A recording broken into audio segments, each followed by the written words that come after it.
Living के साथ साथ JMK स्कूल से भी जुड़ी हूँ, मैनेजमेंट टीम में हूँ।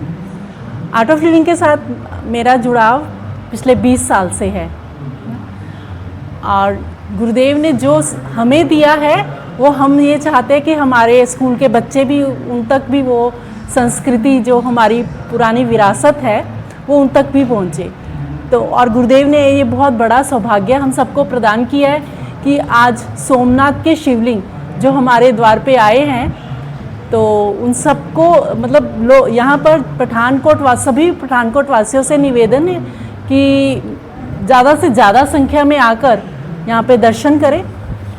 और जितनी ज़्यादा संख्या में दर्शन करेंगे, कहते हैं कि सोमनाथ शिवलिंग क्या है, जब ये स्टार्टिंग हुई थी ना, कहते हैं सृष्टि की जब शुरुआत हुई थी तब प्रकट हुए थे शिवलिंग, है ना। वो कैसे प्रकट हुए थे?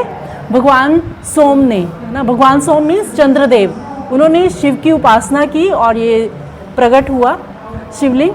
तो उसके बाद से फिर चलते चलते तकरीबन 1000 साल पहले इसको गजनी ने तोड़ा और तोड़ने के बाद फिर जो पुरोहित थे वो उसको लेकर गए उनके अंशों को और 900 साल तक इसका आराधना करते रहे छुपाकर, ना। और फिर उसके बाद लास्ट 100 साल पहले उन्होंने कांची के शंकराचार्य जी को इसको सौंपने के लिए गए थे। तो कांची के शंकराचार्य जी ने बोला था कि अभी 100 साल तक और इसको छुपा के रखो। तो जब इंडिया आज़ाद होगा और राम मंदिर बन जाएगा, उसके बाद साउथ में जाकर एक संत हैं शंकर नाम से, उनको ये देना है आपको। तो वो इसकी फिर आगे सारी स्थापना करवाएंगे। तो लास्ट ईयर गुरुदेव श्री रविशंकर जी को वो देकर गए थे।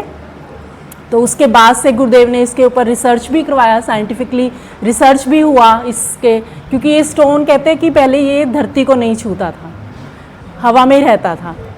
तो वो स्टोन उसमें कहते हैं जो मैग्नेट पावर है, सिर्फ मतलब आयरन सिर्फ 2% है और इतना मैग्नेट पावर है कि वो हवा में रहता था। और अभी भी जो अंश है, अगर हम उसको एक के ऊपर रख के दूसरे को ऐसा घुमाते हैं तो वो मूवमेंट्स होती हैं वो मैग्नेटिक पावर की वजह से, जबकि आयरन सिर्फ 2% है। तो साइंटिस्ट भी हैरान है कि ये धातु कहाँ से आई है। तो इस धरती की ये धातु नहीं है ना। तो अब ये गुरुदेव सारे पूरे इंडिया में इसका ट्रैवल करवा रहे हैं और पंजाब में ये पिछले 20 फरवरी को यहाँ पे पहुँचा था। तो अरबी जन्म में श्री श्री रविशंकर जी की प्रेरणा से, उनके आशीर्वाद से इनके दर्शन कर पाया।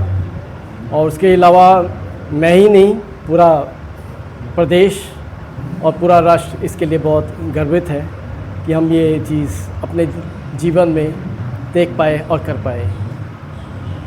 इसके अलावा सभी संस्थाओं ने बहुत ज़्यादा सहयोग दिया, जिसमें मेन तो हमारे JMK इंटरनेशनल स्कूल के सहयोगी थे, कृष्ण नाटक क्लब के, और इन्होंने हमें पूरी तरह सहयोग दिया। सभी संस्थाओं ने हमारा सहयोग दिया और लाभ उठाया, इसका आशीर्वाद मिला। जय गुरुदेव। मैं Deepak Sharma art of living से, मेरे साथी हैं प्रशांत जी, हमारे साथ टीचर हैं अनिल जी हैं, डॉक्टर पंकज हैं, मोनिका मल्होत्रा जी हैं। सबके प्रयास से और सभी हमारे जो वॉलंटियर हैं आर्ट ऑफ लिविंग के प्रयास से हमारा ये भाग्य है कि हम इस कार्य को इतने बढ़िया तरीके से कर पा रहे हैं।